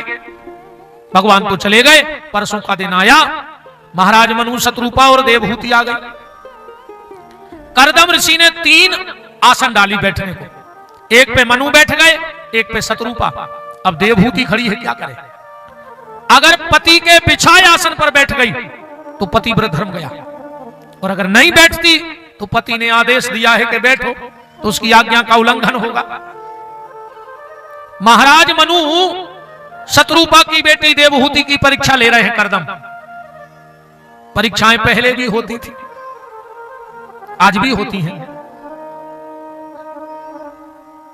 एक आदमी अपने बेटे के लिए बहू देखने गया, तो बहू चाय बिस्किट लेके आई और सामने बैठ गई।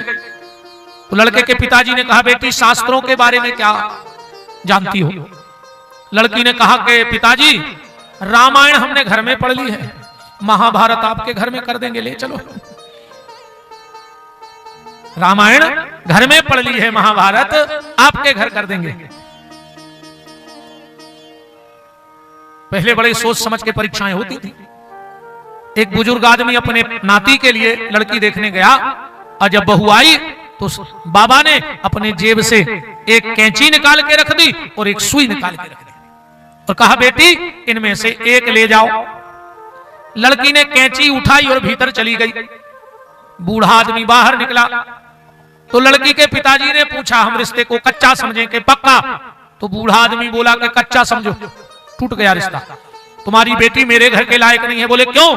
बोले वो कैंची उठा के ले गई, और कैंची का काम है काटना, ये जाके हमारे घर में काट छांट करेगी। अगर सुई ले गई होती तो सुई का काम है जोड़ना, ये मेरे घर को जोड़ने का काम करती। और जितनी भी बेटियां हो, जिस घर में जाओ या जिस घर में आई हो, तो सुई का काम करना, परिवार को जोड़ने की कोशिश करना।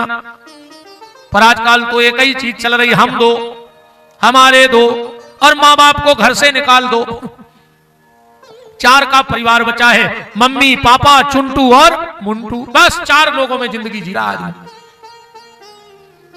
जबकि परिवार 6 का अच्छा लगता है, एक बेटा, एक बेटी और बूढ़े माँ बाप और पति पत्नी, ये 6 का परिवार बड़ा अच्छा लगता है। तो जिस घर में जाना तो सुई बन के जाना, कैंची बन के मत जाना। कभी टेलर की दुकान पे जाना जहां कपड़े बनते हो, देखना कैंची टेलर के पांव में पड़ी होगी क्योंकि वो काटती है, और सुई को सिलने वाला कान में लगा के रखता है क्योंकि वो जोड़ने का काम करती है। अब अगर तुम्हें पांव में पड़े रहना है तो काटने का काम करो। तो करदम ऋषि भी परीक्षा ले रहे हैं देवहूति की। देवहूति ने सोचा पति के बिछाए आसन पर बैठ गई तो गड़बड़, और नहीं बैठी तो आज्ञा का उल्लंघन। पर देवहूति भी साधारण नारी नहीं है, समझ गई कि मेरी परीक्षा हो रही है, तो बैठ गई जमीन में, पति के बिछाए आसन पे नहीं बैठी, और दाहिना हाथ रख दिया आसन पे। करदम समझ गए कि योग्य है, ना तो मेरे आसन पे बैठी और ना मेरी आज्ञा का उल्लंघन किया। करदम ऋषि बोले, देवहूति हम तुमसे शादी करेंगे, पर हमारी एक शर्त है। देवहूति ने कहा, बताओ नाथ। बोले, शादी होगी, एक भी संतान होगी, और हम तुम्हें छोड़ करके जंगल चले जाएंगे भजन करने, मंजूर है? बोले मंजूर है। वहीं महाराज मनु ने अपनी बेटी का कन्यादान कर दिया। मनु शत्रुपा चले गए। करदम ऋषि ने विचार किया कि भगवान की कृपा से इतनी अच्छी पत्नी मिली है, तो बैठ के भगवान को धन्यवाद दे दें। और जो धन्यवाद देने बैठे, समाधि लग गई, 100 साल की समाधि लग गई। देवहूति सामने बैठी बूढ़ी हो गई। 100 साल बाद समाधि खुली, देखा कि देवहूति तो बुढ़ी हो गई। कहा, जाओ देवी बिंदु सरोवर में स्नान कराओ। देवहूति बिंदु सरोवर में स्नान करने गई, ऐसी हो गई जैसे कल ही आई हो। एक कामक नाम का विमान बनाया और पति पत्नी उस पे दोनों पे बैठे। संसार के धर्म में रहते रहते इनके यहां 9 बेटियां हो गई। एक दिन करदम ने उठाया कमंडल, बोले देवी हम चले। बोले क्यों? बोले हमने कहा था एक संतान होगी, वो घर छोड़ देंगे थे, 9 हो गई। देवहूति बोली, नाथ हमें किसके सहारे छोड़ के जा रहे हो? बेटी तो पराया धन है, और जा क्यों रहे हो जंगल में? बोले परमात्मा की तलाश में। देवहूति बोली कि नाथ एक दिन आपने बताया था कि भगवान ने आपके यहाँ पुत्र फल के आने का वचन दिया, और एक करदम बोले हम तो भूल ही गए थे, अब कहीं नहीं जाना। और समय आने पर उन्हीं देवहूति और करदम के यहां भगवान कपिल का अवतार हुआ। बोलो कपिल नारायण भगवान की, जो गंगा सागर में है। ब्रह्मा जी के 10 मानस पुत्र। उस दिन नारद जी कहीं घूमने चले गए, ब्रह्मा जी 9 बेटे लेके आए दर्शन करने भगवान का। दर्शन किया, चर्चा हुई। ब्रह्मा जी बोले कि भैया करदम, तुम्हारे यहां 9 बेटियां और हमारे यहां 9 बेटे, हमको बहू नहीं ढूंढनी पड़ेगी और तुमको दामाद मंजूर है? बोले मंजूर है। तो ब्रह्मा के 9 मानस पुत्रों का ब्याह करदम की 9 बेटियों से हो गया। अत्रि नाम के ऋषि का ब्याह अनसुईया से, अरुंधति नाम की बिटिया का ब्याह वशिष्ठ से, ख्याति का अथर्व से, शांति का पुलह से, ऐसे 9 कन्यादान हो गए। करदम ऋषि जंगल चले गए, घर में 2 प्राणी रह गए, मां और बेटा। देवहूति दिन भर घर के काम में लगी रहती, भगवान का कपिल स्वाध्याय करते रहते। एक दिन देवहूति पहुंच गई करदम अपने पुत्र के पास और हाथ जोड़ करके बोली कि बेटा तुम मेरे पुत्र हो, पर तुम साक्षात परमात्मा हो, मैं तुझसे कुछ पूछना चाहती हूं। भगवान ने कहा पूछो मां, क्या जानना चाहती हो? देवहूति कह रही है कि बेटा, संसार में अगर नारी को 3 चीजें मिल जाएं तो उसे अपना जीवन सफल समझ लेना चाहिए। बोले कौन सी 3 चीजें? जिस नारी को ये 3 चीजें मिल गई हो, उसका नारी होना सफल हो गया। 3 चीजें कौन? बचपन में अच्छे पिता की पुत्री बन जाए, जवानी में अच्छे पति की पत्नी बन जाए, और बुढ़ापे में अच्छे बेटे की मां बन जाए, तो समझ लेना कि उसका जीवन धन्य हो गया। बताओ फिर क्या चाहिए? अच्छे पति की पत्नी, अच्छे पिता की पुत्री और अच्छे बेटे की मां। समझो भगवान की पूरी कृपा है तुम्हारे ऊपर। देवहूति कह रही है बेटा, हमें ये तीनों चीजें मिली। मनु की बिटिया, जहां से मनुष्य ही बने, करदम जैसे ऋषि की पत्नी और साक्षात भगवान की मां, फिर भी बेटा मेरे मन में शांति क्यों नहीं? मुझको तो तीनों चीजों की प्राप्ति हो गई। भगवान बोले मां शांति चाहती है तो संत की शरण में चली जा। देवहूति ने हाथ जोड़ के कहा भगवान वो संत मिलेगा कहां? भगवान कपिल कहते हैं मां यही गड़बड़ है। सच्चे संत का मिलना कठिन, और मिल जाए तो पहचानना उससे ज्यादा कठिन। एक तो सच्चा संत मिलेगा ही नहीं, और मिल जाओगे, मिलेगा तो तुम पहचान नहीं पाओगे, क्योंकि सच्चे महात्मा कभी ऐसे नहीं घूमते। जिनको वो रस मिल गया है वो तो अपने रस में बैठे। फिर ये जो घूम रहे हैं, अच्छा एक बात बताओ, जिस नाग के पास मणि हो वो किसी को मिला आज तक? अब ऐसे नाग पंचमी को कई लोग नाग लेके घूमते हैं, पर मणि वाला नाग किसी के घर नहीं आया होगा आज तक पूजने। वैसे नाग बहुत पूज रहे हैं, पर मणि वाला कभी कोई पकड़ के नहीं ला सकता, क्योंकि वो तो किसी पहाड़ की राय में बैठा, खाई में बैठा, बामी में बैठा, आनंद में, क्योंकि उसे मणि मिल गई है। जिनको मणि नहीं मिली वो पूजते फिर रहे, और जिनको मणि मिल जाएगी वो यहां दिखेंगे ही नहीं। मां सच्चे संत का मिलना कठिन, और मिल जाए तो पहचानना उससे भी ज्यादा कठिन है। अच्छा संत कहते किसको है? आजकल तो लोग ऐसा भी बोलते होंगे, कोटा में भी बोलते होंगे, जब कोई मर जाता है तो क्या बोलते हो तुम लोग? आज वो शांत हो गए, कहते हो क्या नहीं कहते? तो पहले क्या आतंकवादी थे वो? बताओ कि मरने के बाद शांत हुए तो पहले आतंकवादी रहे होंगे। अच्छा कई लोग कहते हैं कि आज वो भगवान को प्यारे हो गए, तो क्या भगवान पोस्टमार्टम विभाग में है कि मारते जाओ और वहां रखते जाओ? और अगर भगवान को मुर्दों से प्रेम है तो भगवान की पसंद ठीक नहीं है। फिर बोलो भगवान क्या मुर्दों से प्यार करता है कि मरते जाओ? आज तक कोई मरने के बाद शांत नहीं हुआ, और आज तक कोई मरने के बाद भगवान को प्यारा नहीं हुआ। जो जीते जी शांत हो जाए वो संत हो जाता है, जो जीते जी भगवान को प्यारा हो जाए वो संत हो जाता है। बात तो तब है जब जिंदा में बात बन जाए, जीते जी। मरने के बाद तो कोई भी तारीफ करने लगता है, मरने के बाद कोई भी तारीफ करता है। अरे अर्थी में कांधा लगाने तो दुश्मन भी आ जाते हैं। अर्थी में कांधा दुश्मन भी लगाएंगे। अगर तुम्हें सहारा बनना है तो किसी का जीते जी सहारा बनो, किसी को जीते जी हाथ लगाओ, क्योंकि वो आगे बढ़ जाए। पर आज का आदमी हाथ नहीं लगाता, आज का आदमी टांग लगाता है गिराने के लिए। मरने के बाद तो सब तारीफ करेंगे। ये नेतागिरी के जो कार्यक्रम होते हैं ना, पक्ष और विपक्ष एक दूसरे पे हमला बोलते हैं जब भाषणबाजी करते हैं तो, ओ उन्होंने ये घोटाला किया, देश खा लिया, बर्बाद कर दिया, ये भ्रष्ट है और ये और वो, इतनी बड़ी बड़ी बातें करेंगे। अरे कभी इसको छापा पड़ जाए, इसकी फाइलें खुलवाओ, ये बहुत ही भ्रष्टाचारी आदमी है, इसको वोट मत देना।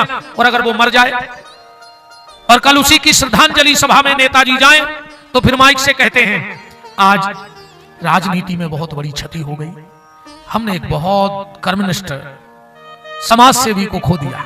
कौन कह रहा है? जो कल कह रहा था कि तुम एक नंबर के भ्रष्टाचारी हो, है ना? तो मरने के बाद तो दुश्मन भी प्रशंसा करने लगते हैं। प्रशंसा तो तब है जब जीते जी हो जाए।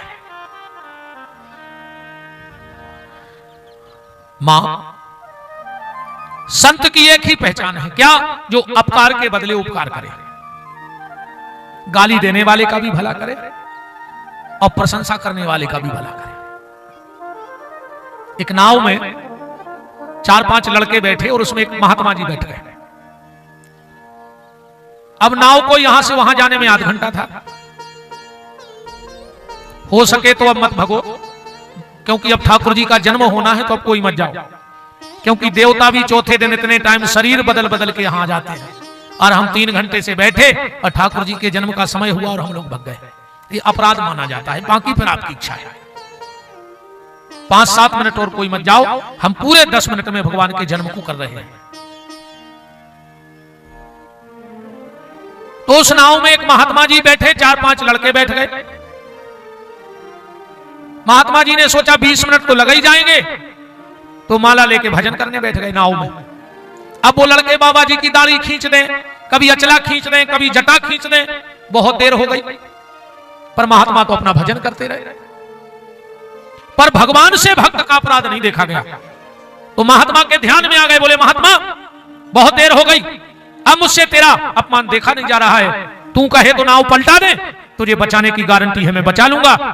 महात्मा ने दोनों हाथ जोड़ के कहा प्रभु कर तुम अकर तुम अन्यथा कर तुम, जब तुम सब कुछ करने में समर्थ हो तो नाव पलटाने की जरूरत क्या है? भगवान बोले फिर, बोले इनकी मति पलटा दो कि हमें परेशान न करें।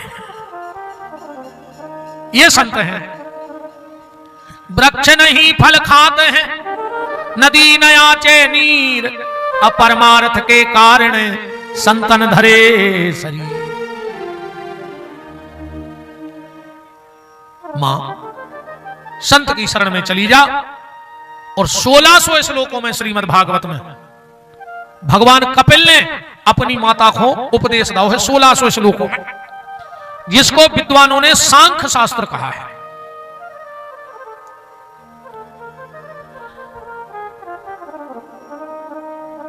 महाराज मनु के बेटे उत्तानपाद, इनके 2 विवाह हुए, सुरुचि और सुमति, इनके 2 पुत्र हुए, उत्तम और ध्रुव। ध्रुव के 2 विवाह हुए, इला और भृमि, इनके 2 पुत्र हुए, उत्कल वत्सल। इन्हीं के वंश में अंग, अंग के वंश में बैन, बैन के शरीर मथने से पृथु, जिनके नाम से पृथ्वी बन गई। अब 24 अवतारों की कथा आती है। भगवान का प्रथम अवतार हुआ सनक, सनंदन, सनातन, सनत कुमार। फिर भगवान ने 12 अवतार लिया। फिर भगवान ने नर और नारायण अवतार लिया। इसके बाद ठाकुर जी का नारद अवतार हुआ। फिर भगवान का कपिल अवतार हुआ। फिर भगवान दत्तात्रेय बने, जिन्होंने 24 गुरु बनाए। इसके बाद ठाकुर जी का यज्ञ अवतार हुआ। नाभि राजा और मरु देवी के यहां भगवान श्री ऋषभदेव बन के आए, जिन्होंने जैन धर्म की एक शाखा बनाई। इसके बाद भगवान का अभिजीत अवतार हुआ। राजा सत्यव्रत के लिए भगवान मत्स्य बन के पधारे। फिर हुआ समुद्र मंथन, तो भगवान धनवंतरी बन के पधारे, कच्छप बन के पधारे और मोहिनी बन के पधारे। फिर प्यारे प्रहलाद के लिए भगवान देव श्री नरसिंह बन के पधारे और हिरण्याकश्यपु को गति प्रदान कर दी। प्रहलाद के पुत्र हुए महाराज विरोचन, विरोचन के पुत्र हुए बलि, और बलि के यज्ञ को बंद कराने के लिए भगवान वामन अवतार लेके आए। इसके बाद भगवान का जमदग्नि और रेणुका के यहाँ श्री परशुराम के रूप में अवतार हुआ।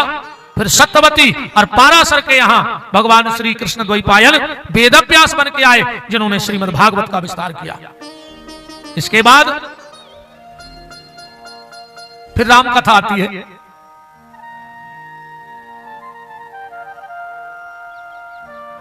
अयोध्या के राजा महाराज दशरथ, उनकी 3 रानियां, इनके यहां कोई संतान नहीं थी। वशिष्ठ जी ने यज्ञ को कहा तो श्रृंगी ऋषि ने यज्ञ किया और 4 पुत्र हुए, राम लक्ष्मण भरत रिपुसूदन। जनकपुर गए तो भगवती किशोरी जानकी जी से इनका पाणी ग्रहण संस्कार हुआ। लौट करके आए तो कैकेयी माता ने इनको वन भेज दिया। यत्र तत्र मुनि महात्माओं से मिलते हुए भगवान ने पंचवटी में निवास किया और रावण नाम का राक्षस आया और हरण करके ले गया। भगवान ऋषिमुख पर्वत पर गए, सुग्रीव से मित्रता, हनुमान जी को दास्ता और बाली को परम गति प्रदान की। फिर भगवान ने बानर भालुओं के सहारा लेकर के और रावण पे चढ़ाई कर दी। मेघनाथ, कुंभकर्ण आदि को गति प्रदान करके अंत में रावण को परम गति प्रदान कर दी और भगवान राम राजा बन गए। बोलो राजाधिराज प्रभु श्री सीताराम जी महाराज की। इसके बाद अब कथा आती है कृष्ण जन्म की। अब बात को ऐसे समझना, भगवान का जन्म कहां हुआ? मथुरा में। मथुरा में कितने शब्द हैं? 3। पढ़ के देखो, मां, थू, रा। मथुरा। अब मथुरा में से 2 शब्द अलग कर दो, रा हटा दो और मां हटा दो, क्या बचेगा? थू। हमारा ये शरीर है मथुरा, कब तक?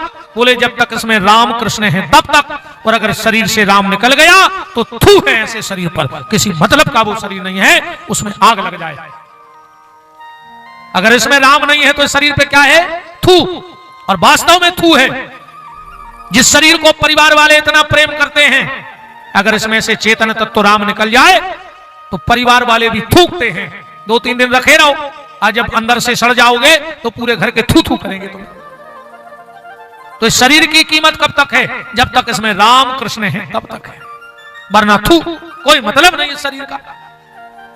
मथुरा के राजा उग्रसेन, उनका बेटा कंस, चाचा देवक और बिटिया देवकी, सूरसेन के पुत्र वसुदेव, 6 बहनें कंस की पहले ब्याही थी, 7वीं बहन देवकी का विवाह हो रहा है। अब आज को हम जन्म करके कथा को विराम कर रहे हैं, पर कल उत्सव मनाना है खूब धूम धड़के से, तो सबको आना है। और कल जो ना आए तो समझ लेना कि पूतना नहीं आई आज। और इन लोगों में कल जो ना आए तो समझना कि सक्टासुर घर में रह गया।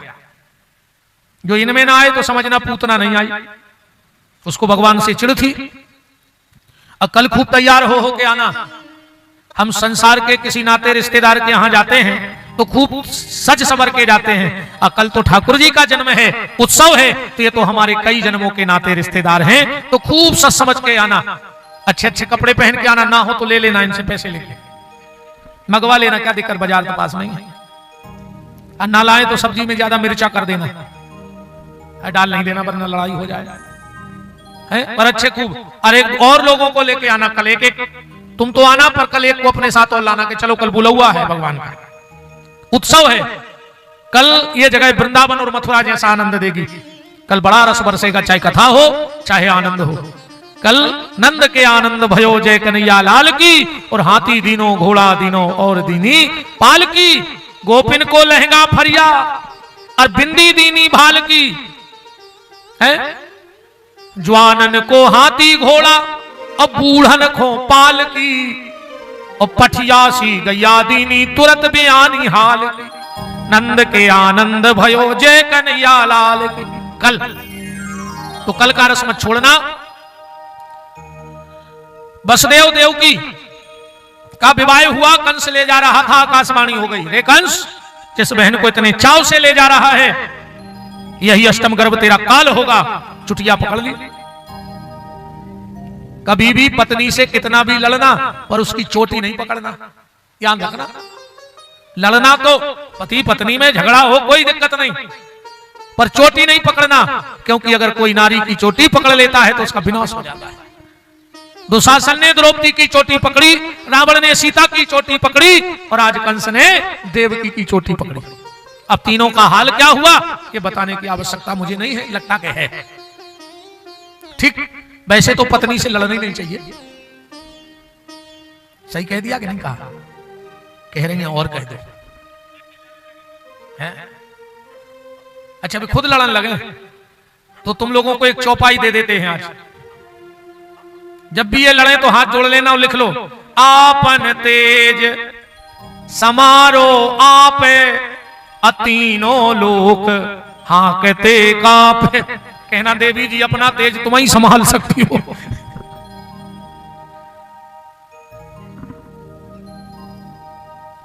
राम लाकर के कारागृह में डाल दिया। 6 संतानें कंस ने मार डाली। साथ में बलराम जी गर्भ में आए।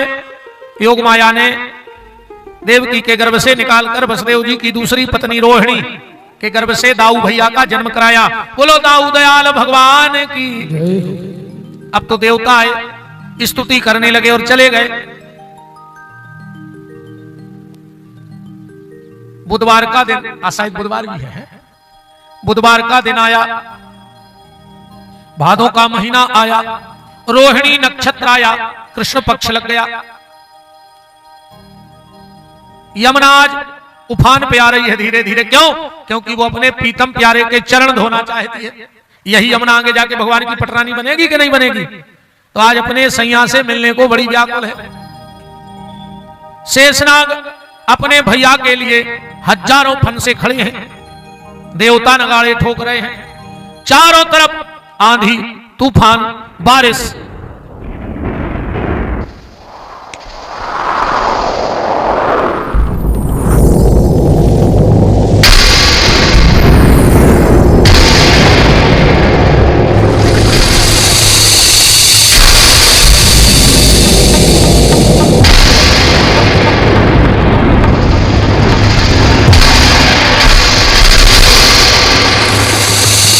आज 2 जगह जन्म होना है।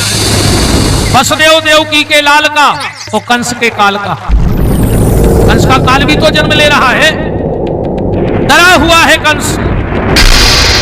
आंधी, तूफान, बारिश।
और ठीक 12 बजे वसुदेव देवकी के कारागृह में परमात्मा पधारे। आप सभी खड़े हो जाओ अपनी अपनी जगह पर। वसुदेव जी सूपा में रख के चले हैं। ये भक्तों की भीड़ ही यमुना की धार है। हमारे आज के वसुदेव जी श्री संतोष शर्मा जी ठाकुर जी को लेके आगे बढ़ रहे हैं। आप लोग पूजन करते हुए भगवान को आगे बढ़ने देना।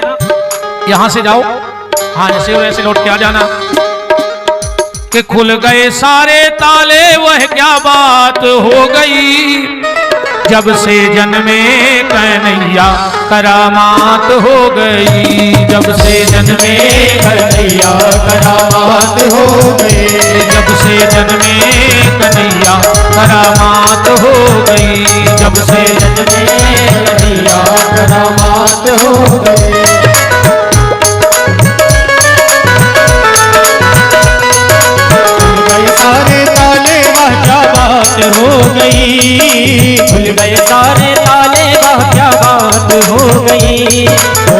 गए सारे ताले वह क्या बात हो गई, खुल गए सारे ताले वह क्या बात हो गई। वो जब से जन्मे कन्हैया करामात हो गई, जब से जन्मे कन्हैया करामात हो गई।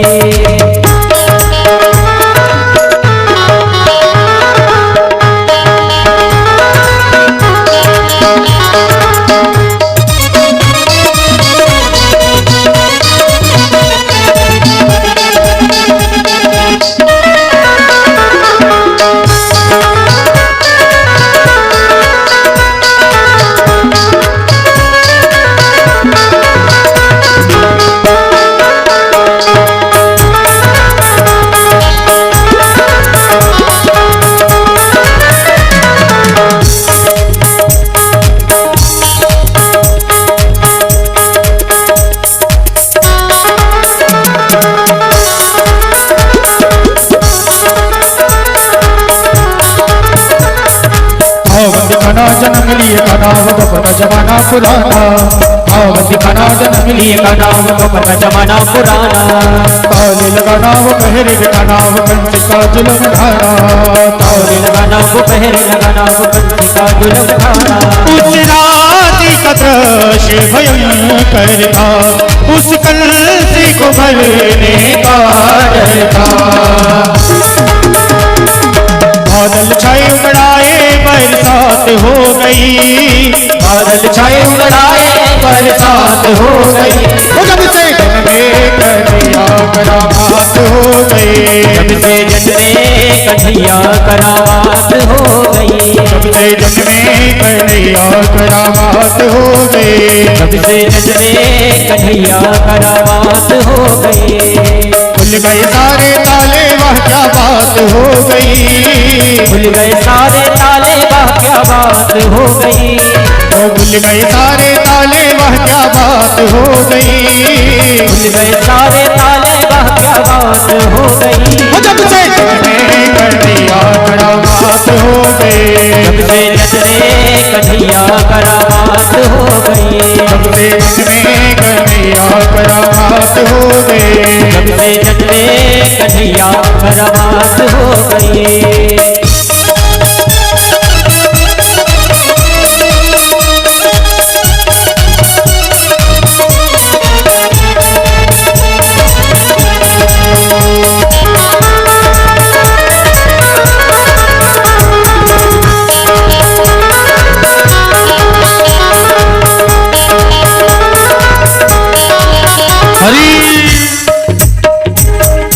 अब ज्यादा हल्ला नहीं करो, कंस को पता ना लग जाए।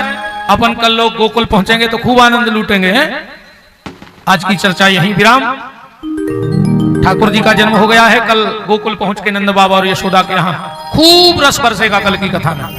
आपने कल्पना नहीं की होगी कल का कितना आनंद है कथा का। ठाकुर जी अब तुम्हारी गोदी में खेलेंगे कल से, तो सब लोग अधिक से अधिक संख्या में पधारिएगा। खोलिए हाथ, बोलिए हमारे साथ कि जिनका रखवाला है राम उनका कौन बिगाड़े काम, जिनका रखवाला है राम उनका कौन बिगाड़े काम। कृपा करे जब श्याम सलोना माटी भी बन जाए सोना, कृपा करे जब श्याम सलोना माटी भी बन जाए सोना। निर्बल बलशाली बन जावे दुख दारिद्र निकट नहीं आवे, निर्बल बलशाली बन जावे दुख दारिद्र निकट नहीं आवे। मेरे प्रभु की लंबी भुजाएं अपने दास को सदा बचाए, मेरे प्रभु की लंबी भुजाएं अपने दास को सदा बचाए। सबको मिल जाए आराम जिनका रखवाला है राम, जिनका रखवाला है राम उनका कौन बिगाड़े काम। दोनों हाथ पर उठाइए, बोलिए हमारे साथ। हे मेरे नाथ मैं आपको कभी न भूलूं, हे मेरे नाथ मैं आपको कभी न भूलूं, हे मेरे नाथ अब तो दया करो। हमारे संतोष जी और हमारी जन्मभूमि से हमारे गांव की बिटिया यही कोटा में है, बात हुई तो दामाद जी और वो भी आए। खूब खूब आपका मान है, आ जाइए आरती में सम्मिलित हो जाओ, यहाँ जाओगे।